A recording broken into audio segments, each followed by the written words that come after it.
UC Berkeley. I'm your co-host, Christopher Ojeda. And I'm Ryan Seck, your other co-host. Welcome to Guardians of the Green, your weekly deep dive into environmental issues. It's a bright Monday morning, November 26th, 2023. Today's journey takes us to a place of unparalleled wonder, Brazil's Amazon rainforest. Imagine standing in the heart of the Amazon, surrounded by an endless sea of green, where the air is alive with the chorus of wildlife. This rainforest isn't just a gem of Brazil, it's a cornerstone for the global climate. But beneath this canopy of life, there's a story unfolding.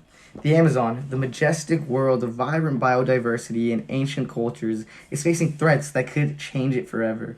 And that's our focus today. We're not just talking about saving trees, we're talking about preserving a world that breathes life into our planet, and the clock is ticking. We'll delve into effective strategies to shield this crucial ecosystem. Think securing indigenous land rights, adapting to political shifts, and creating sustainable policies. And we're not just winging it here. Our conversation is anchored in solid research like Horn's 2023 study on the Amazon Fund and Quinn and Zhao's insights into forest conservation in indigenous territories. So, as we venture into the heart of the Amazon, let's uncover the stories, the struggles, and the solutions that lie within this natural marvel.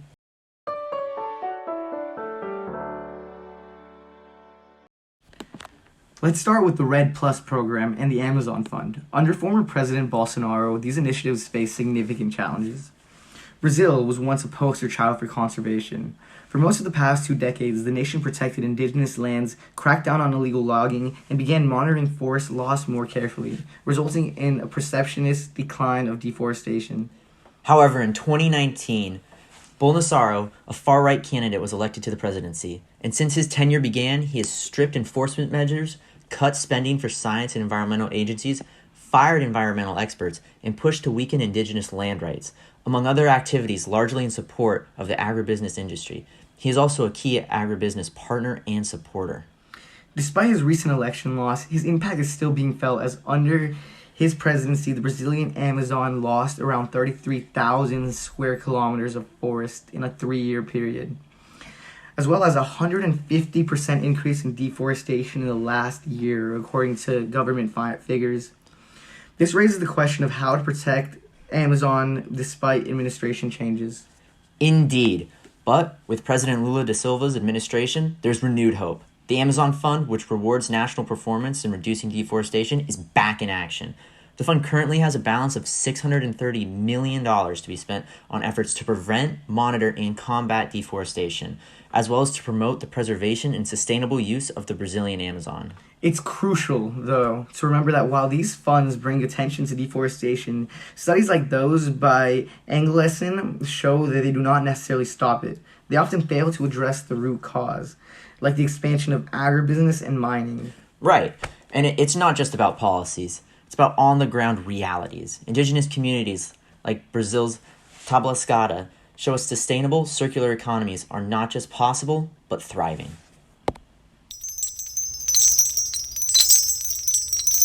Let's talk about indigenous land rights. The least deforested areas of the Amazon are indigenous lands, important for combating climate change.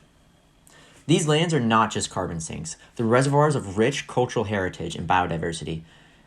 Quinn highlights how indigenous territories and protected areas have significantly reduced deforestation.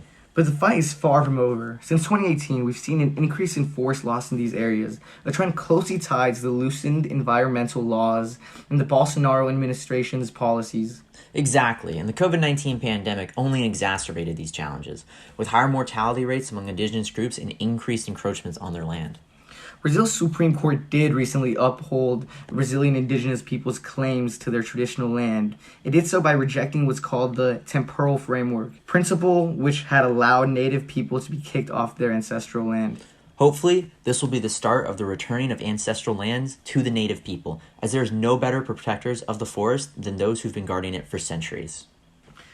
Looking ahead, the challenge is balancing forest conservation with socioeconomic development. This is where ideas like the new economy for the Amazon, proposed by WRI Brazil, come into play. That is a crucial point. We need a multifaceted approach that includes decarbonizing agriculture and energy while also addressing land use changes. Let's delve into the economic aspects, particularly the bioeconomy. The new economy for the Amazon, or the NEA, really advocates for a transformative approach.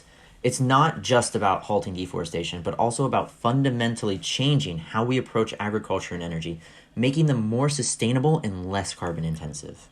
It shows that ending deforestation and maintaining the standing forest will not stymie development in the Amazon. Quite the opposite. It's an opportunity to create new jobs and grow GDP, to protect nature and improve locals' lives, to keep the world's climate goals within reach. It is estimated that the project could add a projected 300,000 jobs, increasing Brazil's Amazon GDP by $8 billion, and stop the deforestation and restoration of 24 million hectares, which is roughly the size of Italy.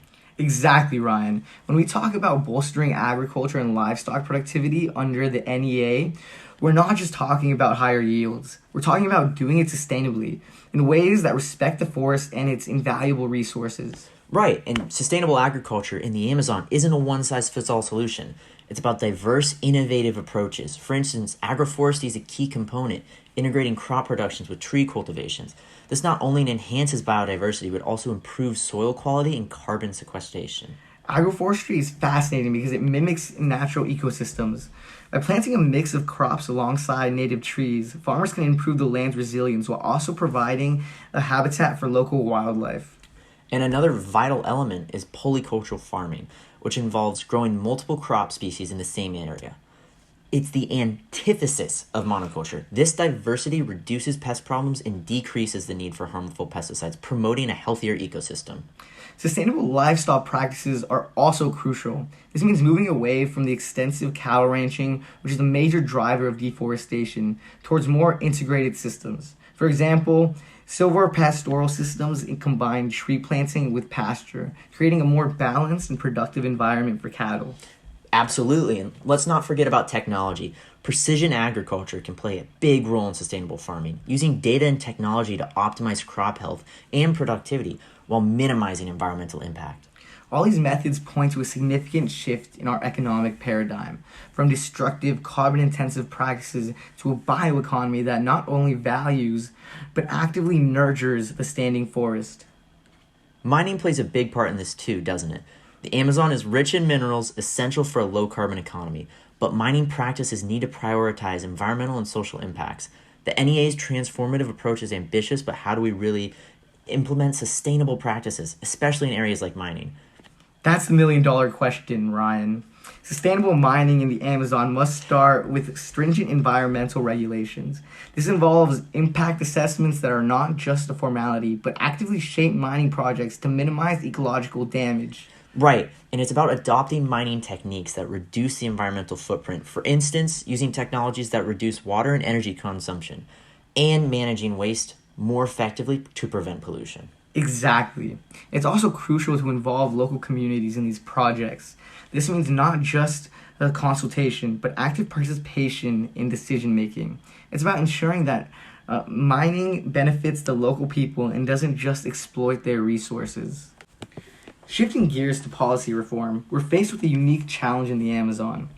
A large part of the region operates under what's essentially an open access system. This often leads to land being used unsustainably with little regard for long-term environmental impacts. That's right, Chris. While Brazil does have framework laws designed to protect the Amazon, the real struggle lies in the enforcement of these laws. Agencies like IBAMA, Brazil's Institute for Environmental and Renewable Natural Resources, are on the front line of this battle, but they're often hamstrung by a lack of resources.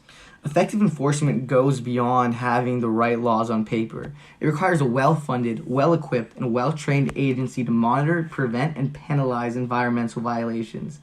This is where consistent government support and policy continuity, regardless of the administration in power, become crucial. Absolutely. And it's not just about funding. It's also about empowering these agencies with the legal authority and technological tools they need. For example, satellite monitoring and data analysis can be game changers in detecting and responding to illegal deforestation activities swiftly. Right, and alongside empowering agents like IBAMA, there's also a need for more effective legal processes. Environmental crimes must be taken seriously, with swift and meaningful penalties that act as real deterrents. True, and let's not overlook the role of the community involvement. Strengthening local governance and involving communities in conservation efforts can lead to a more sustainable land use practices. When local people are engaged and see tangible benefits from conservation, they can become the most effective stewards of their environment. It's a multifaceted approach, Ryan. Strengthening enforcement agencies, enhancing legal processes, leveraging technology, and engaging communities. All these elements need to work in tandem to ensure that land policy reform in the Amazon is not just a theoretical exercise, but a practical reality that adapts and evolves with each administration. Another crucial issue we can't ignore is the unsustainable logging practices in the Amazon. It's a complex problem because it's not just about stopping the cutting down of trees. We need to see forests for what they are, vital, functional, ecological systems that need careful management. Absolutely, Chris. Sustainable forest management means implementing practices that maintain the forest biodiversity, productivity, and ecological process. This involves selective logging, where only certain trees are harvested and adequate time is given for the forest to regenerate. That's a great point, Ryan. It's also about integrating technology, like using drones for monitoring and implementing stricter traceability systems for timber. This can help in tracking the journey of timber from the forest to the consumer, ensuring it's legally and sustainably harvested. And then there's cattle ranching, a major contributor to deforestation. We need a comprehensive overhaul of land policies to discourage the conversion of forest into pasture land. This means rethinking how land ownership and usage rights are allocated and enforced. Right, and in terms of ranching practices, it's about moving away from extensive grazing systems, which often lead to overgrazing and land degradation. Instead, we can promote silvopastoral systems, where trees are integrated into the pasture lands. This not only improves pasture quality, but also supports biodiversity and carbon sequestration. Exactly. And let's not forget the role of incentives here. Policies that incentivize sustainable practices, like providing financial support for reforestation or tax benefits for eco-friendly ranching practices, can really encourage ranchers to adopt more sustainable methods, as well as the elimination of certain tax incentives and land policies that encourage land grabs and deforestation. Productivity can also be increased on existing pasture lands through better ranch management, as well as more agroforestry techniques. Absolutely, Ryan. It's about creating a system where sustainable practices are not just environmentally necessary, but also economically viable. With the right mix of policy reforms, technological integrations, and economic incentives, we can address the dual challenges of unsustainable logging and cattle ranching in the Amazon. All this ties back to land policy reform. Brazil needs to enforce its environmental laws more effectively and provide the necessary resources for agencies like IBAMA. And if all these changes we've talked about come to pass, what would happen? Climate scientist Carlos Nobre has something to say on this. Is it realistic, this pledge from President Lula to end deforestation in the Brazilian Amazon? I assume he's talking about by 2030. Is that realistic? It is realistic because more than 90% of deforestation in the Brazilian Amazon is illegal. This is controlled by organized crime, land grabbers, illegal mining, a lot is, more than 40% is land grabbing. So also selective logging is mostly illegal. More than 80% is illegal. So combating the organized crime is really the way to go.